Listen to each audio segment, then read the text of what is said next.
Today I wanted to go over how to make a wreath for your home using ribbon that you're not going to cut at all. You can reuse it in the future. I used a floral metal wreath form.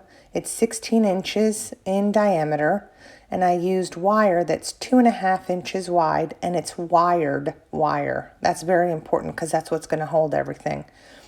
I secured the wire to the start of the metal form, and then what I did was I just made a loop upward of the ribbon in the bottom section and then in the middle, the bottom and the middle.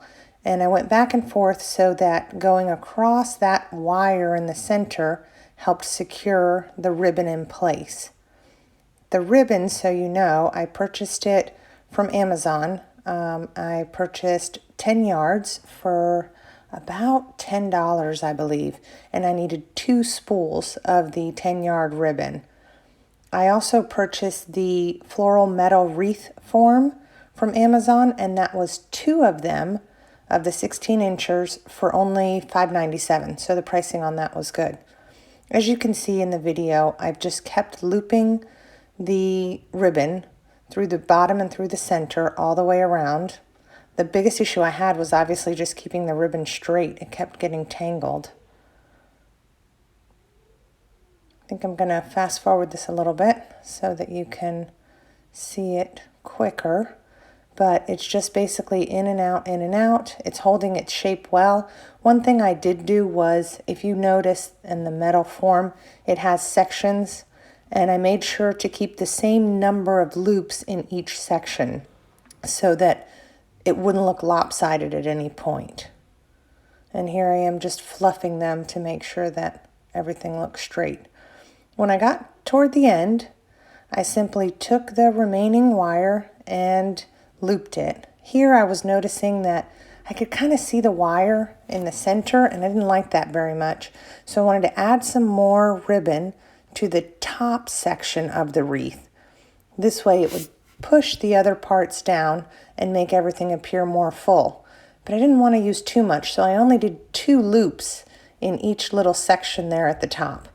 It didn't use very much ribbon, and it allowed me to go all the way around and just kind of serve as a way to push the other ribbon forward and thicken it up. At the end, of course, I just cut the ribbon and wrapped it around the metal form just to secure it in place. Once I did that, I ended up just fluffing all of the little loop and bow sections as best I could to make everything look nice and full. And then I decided that it would be nice to have a contrasting color. As much as I like these little brown and white footballs, it just looks kind of boring. So I wanted to add another bow to this to give it a pop of color.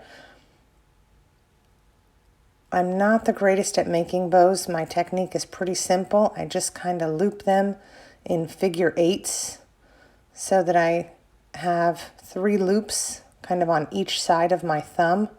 And then I basically just squeeze it all together and use the ribbon to wrap around the center to hold it. It looks kind of bunched up here, but once you loop it and then end up fluffing it, it looks great at the end. I think it would be great if someone was making this for school colors. You could use one color for the main part and then a separate color for the bow to incorporate both of the school colors.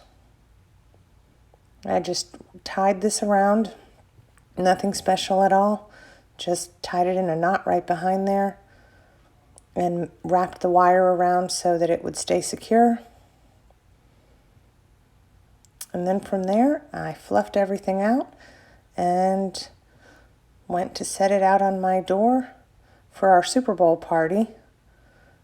I hope that you like the result. I hope that you excuse the poor quality of the video and the voiceover, but I hope you make a beautiful wreath and that you and your family will both enjoy it.